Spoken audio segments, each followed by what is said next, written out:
A football fairy tale comes true in Leicester, England, and China plans on becoming a world footballing power. Hello, I'm Arnold Naidu as we kick off the heat.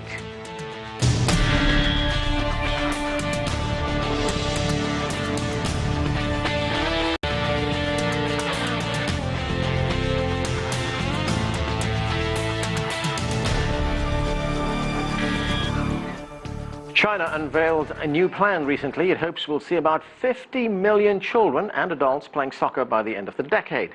That's all part of the country's goal to develop into a world football power by 2050. We will talk more about that later in the show, but we begin with a football story that's captured the attention of sports fans all over the globe. Leicester City's extraordinary journey from no-hopers to being crowned champions of Britain's Premier League. We begin with this report from CCTV's John Gilmore. An explosion of ecstasy. The moment Leicester City players knew they'd won the title.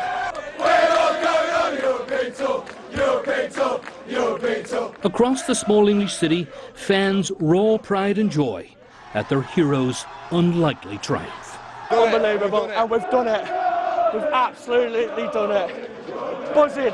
To mention Leicester City in the Champions League in the same sentence is just unbelievable, fella. No one could imagine this less than a year ago, when they were written off as 5,000 to 1 complete outsiders. But they lifted the trophy last weekend to wrap up a magical season, winning the title in one of the world's toughest and most prestigious football leagues. And they did it on a shoestring budget. Our squad's cost next to nothing, whereas obviously you likes of Man City, Chelsea, all the other so-called big boys are spending millions and millions and millions. Their top goal scorer, a former factory worker. Now Jamie Vardy's story could become a Hollywood movie. Their player of the year, Algerian Riyad Mahrez, accidentally discovered by a club recruiter. Their Italian coach, Claudio Ranieri, dismissed as the wrong man for the job, now basking in glory. Oh, it's fantastic, fantastic. Terrific. Leicester's amazing victory become an international success story too, with thousands of fans cheering them on in Thailand, home of the team's owners, and becoming an inspiration to followers as far away as Africa. They've shown that being an underdog, anything can happen, and whatsoever you have in your mind to do, then you can achieve it, and I like that about them.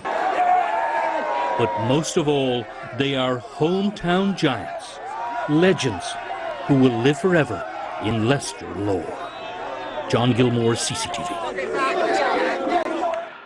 And for more now on this fairy tale story, joining me from Leicester is the city's mayor, Sir Peter Soulsby. Also with me here in the studio is Tom Gagan. He is a feature writer with BBC News. Welcome to both of you to the show. Mayor, let me start with you. Here's a story that's caught the imagination of the world, even here in the United States, which, as you know, is not big on soccer.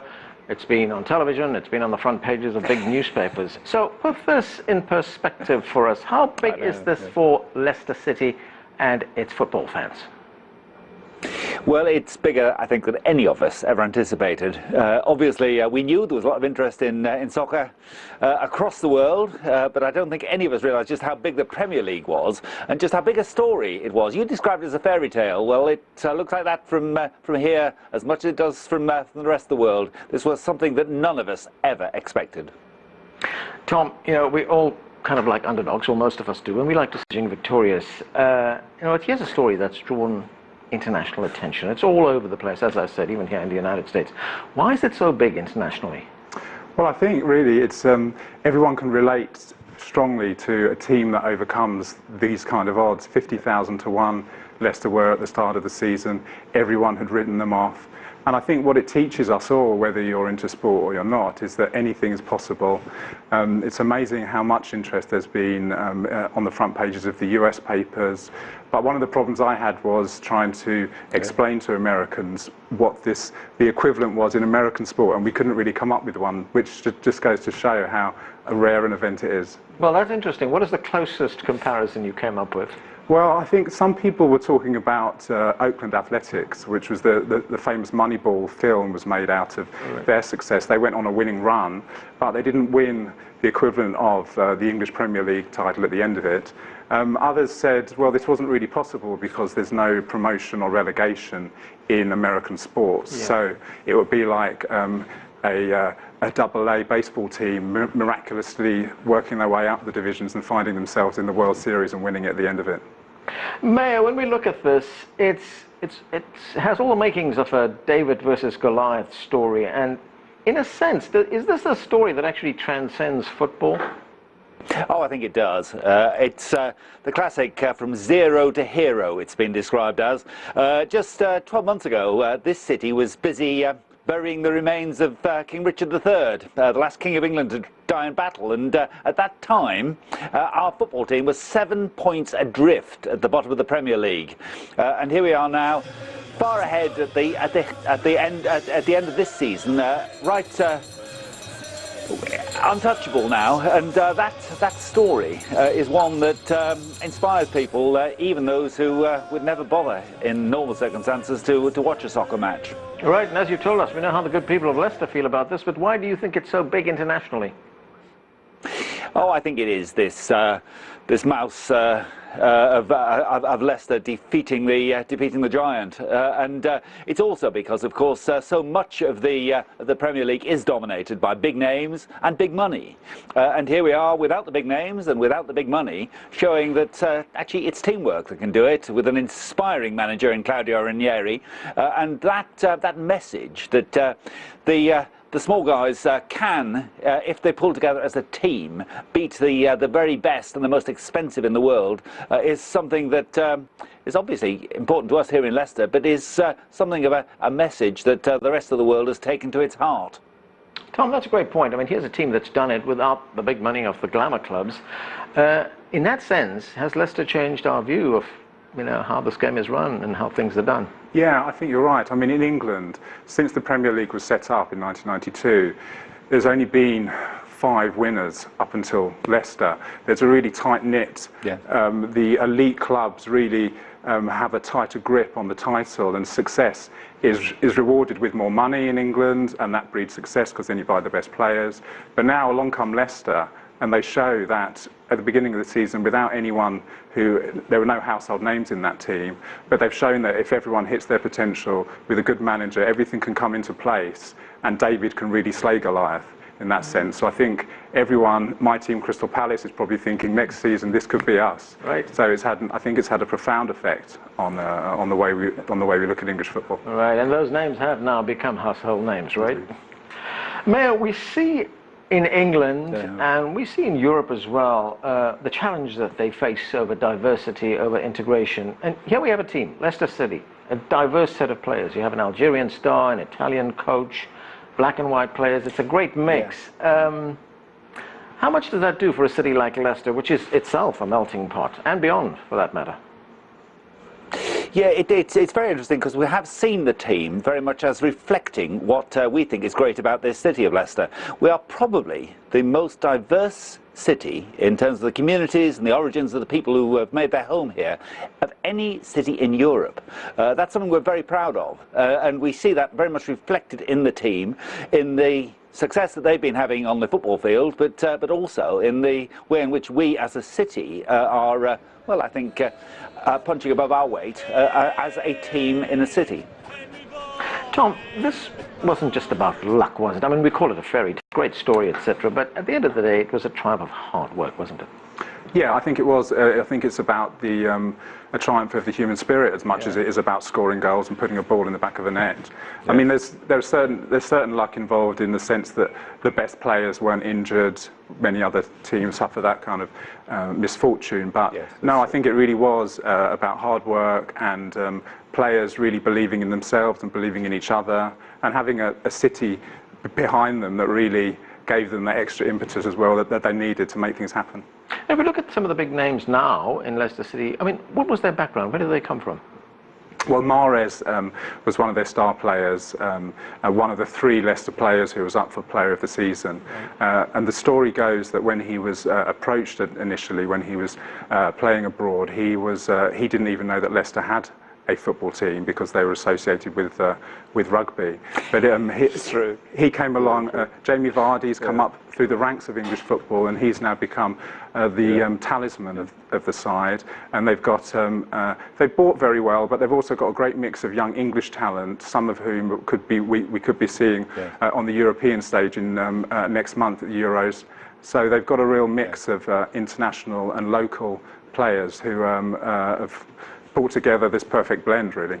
Right. And Mayor, for you personally, what was the feeling like when you saw that sea of fans, just a whole flanks of people in Leicester celebrating their team's victory?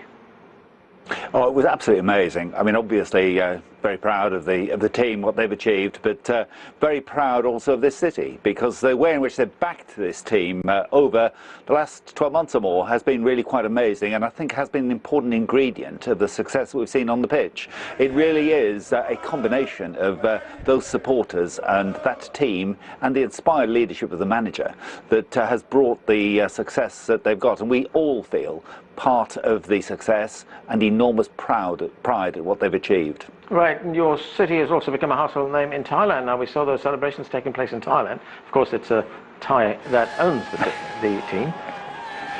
It is. I mean, we've had that obviously support in Thailand that you might expect, you know, with the ownership resting there in Thailand. But we've also had similar support in the most unexpected of places across Europe, in North America, of course, and in far-flung places that we didn't realise had even heard of football. Never mind follow the amazing team that we've got. Tom, of course, now the bar is set higher for Leicester, isn't it? It is, you see, because now you have expectations. Right. So they're going to be playing in the Champions League next season, so the supporters have got a lot to look forward to. They could be seeing the likes of Lionel Messi, Cristiano Ronaldo,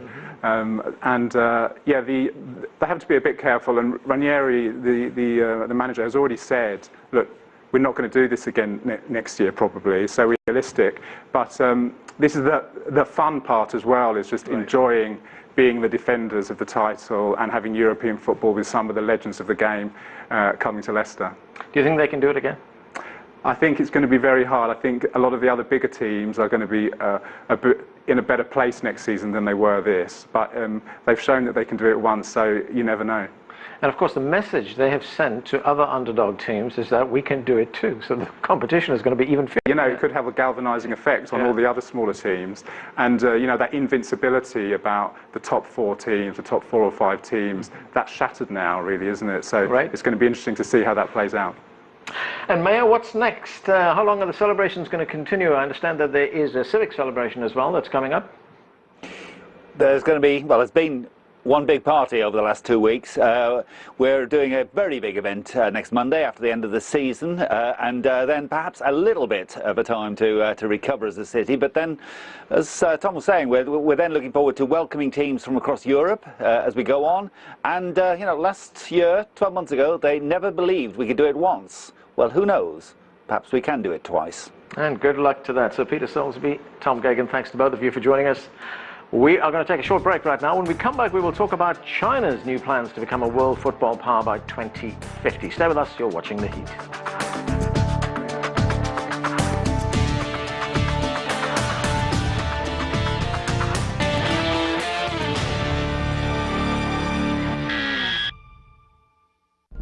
Brazil opens its doors to thousands of Syrian refugees.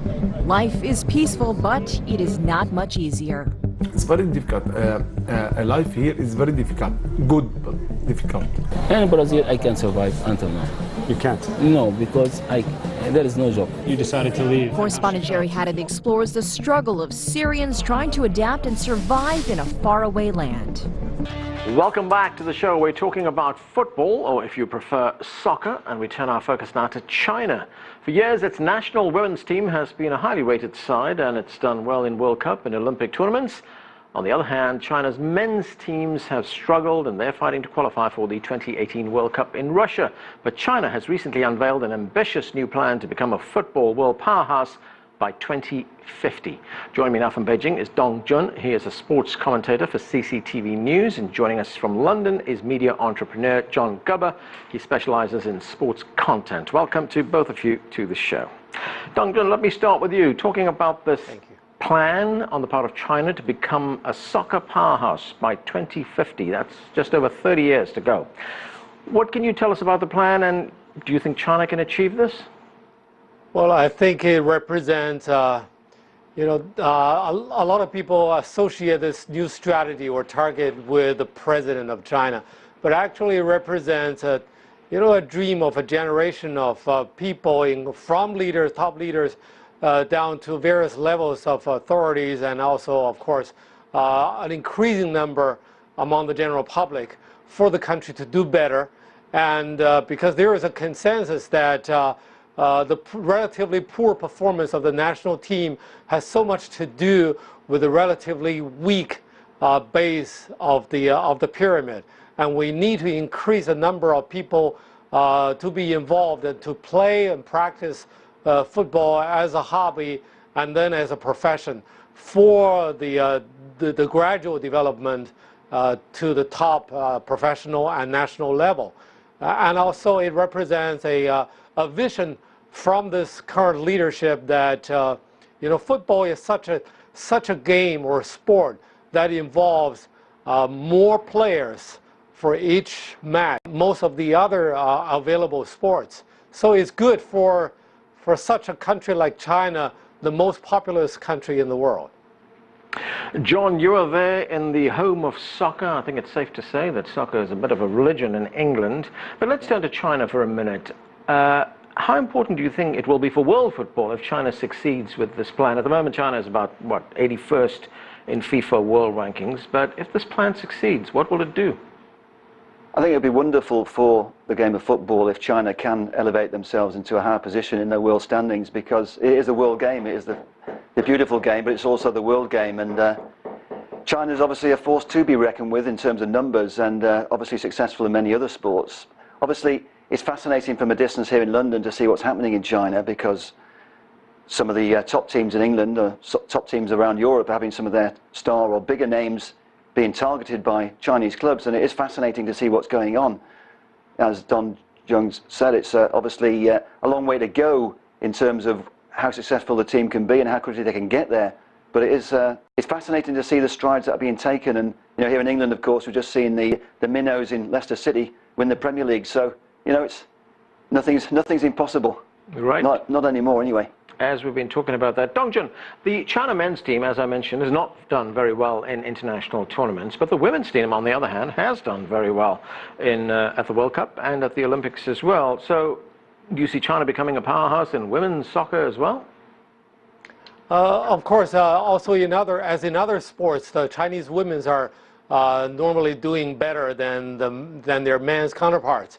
But the past relatively successful performances by the women's team, including that performance, the runner-up finish to the United States during the Clinton administration years, actually represent the advantage of centralized training, the old Soviet style concentrated training of a very small number of professional or those national players, because the total number of women's players in China who train and play regularly are just in their hundreds, or very tiny compared to the total population of girls playing soccer in the United States. So that's not a model that China will pursue. China now is pushing forward a plan that involves a greater number of players of football. As a base for the pyramid, as I mentioned. So both women and men, I think China is now pushing forward a completely different vision, a more ambitious vision, and I think more important than the ultimate goal, I think what's on the leadership's mind is the process. I mean, you know, what football can create as business opportunities, as genre opportunities to related to football as an entire business or industry. Right, John, China has a football super league right now, and it's starting to pay millions of dollars to start recruiting international players. I'm wondering what will that do to develop the game in China? And the other thing is, do you think China is going to start to attract the big names from, you know, the big footballing nations around the world? Yeah, certainly. I think at the end of the day, money obviously talks, and we're talking about two different things here. Of course, you've got the Chinese national team who want to be successful long term, but in the short term, there's no reason, in my mind, why the Chinese Super League can't grow in stature at a very quick rate, because they've obviously got the money to spend. We've seen in the last transfer window, I think the transfer record was broken 4 times, and there were some other major bids being made from what we hear here in London, certainly, where Chelsea rejected a bid for Oscar, one of their star players. A very big bid was made for him, and the transfer record was broken 4 times, as I said. And we've had a couple of players that we know here in London, Gervinho, who played for Arsenal, and Ramirez, who played for Chelsea, who have gone over to China. So if we're attracting that calibre of player to the league, there's no reason why the league can't grow quite quickly from where it was before. And I've seen in my research that the attendances have gone up in recent years, and the TV money is starting to increase at quite a big rate from what it was a few years ago. So clearly the league is starting to take strides and go forward and grow. It's a case of, will the league grow and will the national team not? It's how can those two things really coexist, and who will win the race, I guess. Right, and you've been focusing a lot of attention on what is happening in China. You've got some of the big teams going to play in China in the next few months as well. So from England, we've got Manchester United and Manchester City, who are going to be playing in Beijing on the 25th of July, I think it is, and Manchester United also have a game against the German team Borussia Dortmund. So, you know, for a team like Manchester United and Manchester City, it's very important to go to a place like China, because there's a massive fan base, and clearly there's a lot of interest in football, because there's a lot of people in China who follow the English Premier League. So it's very important to the clubs over here to continue that, to grow that support, basically. I know Manchester United, who claim to have 1 in 10 people on the planet who support the football team, they claim to have over 100 million fans in China alone. So it's not a place that they're ever going to ignore, and they obviously want to grow their fan base. And it's going to be fascinating for me as a filmmaker. I'm hoping to get over to China in July to do a documentary, which I've been working on, to come and look firsthand to see what's happening. But first, to see the enthusiasm for the game, which I'm sure we'll see when Manchester United and Manchester City arrive in China, but also to see what's happening at the grassroots, because at the end of the day, the long-term success of the sport is going to depend on the participation at grassroots level, and that's obviously the key thing for the future. Right, absolutely. And Dongjun, when we look at Chinese involvement internationally in soccer, there are reports that there are Chinese investors who want to buy the legendary Italian team, AC Milan. Do you see Chinese investors getting more and more involved internationally in trying to purchase these high-profile clubs? And what does that do for soccer in China? I think yes. I wouldn't be surprised if more investment abroad, especially in Europe, would involve, you know, Chinese capital into big powerhouses in football. Because if you look at the Chinese economy, some of the the biggest investors are actually losing interest in because there are not many other opportunities or good projects attracted to them anymore. So they need to look beyond China to the rest of the world, and they realize that with the increasing interest or attention of Chinese fans or the population into Western or international culture and sports, that will represent great opportunities. I mean, commercial opportunities, if they can, attract attention from inside China to including European League matches, then that will generate more commercial interest and advertising income, and then the match live broadcast over the weekend of some European matches will create more opportunities. I mean, viewership even back home here in China, that will mean greater income. John, looking down the road, do you see the day when China will not just host a World Cup but possibly win it as well?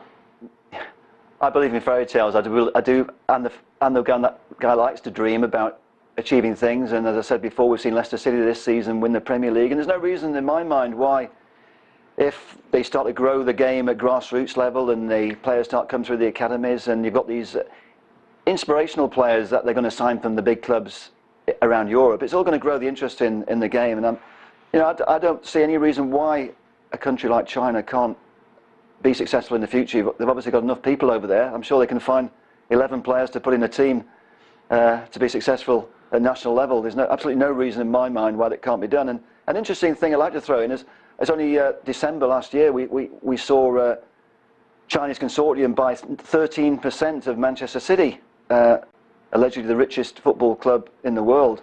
So it's interesting to see that they've taken a stake in a club like Manchester City. And I know at the time the businessmen involved were saying it wasn't just about having a stake in the football club, it was about learning and getting intelligence from the football club by being associated with them. So I think it's good to see that it's being attacked from all directions, really, trying to grow the game in China. It's very exciting to see from a distance here in London. Okay, Dong Jun, very quickly, we're looking at the next World Cup in Russia. How do you rate China's chances there?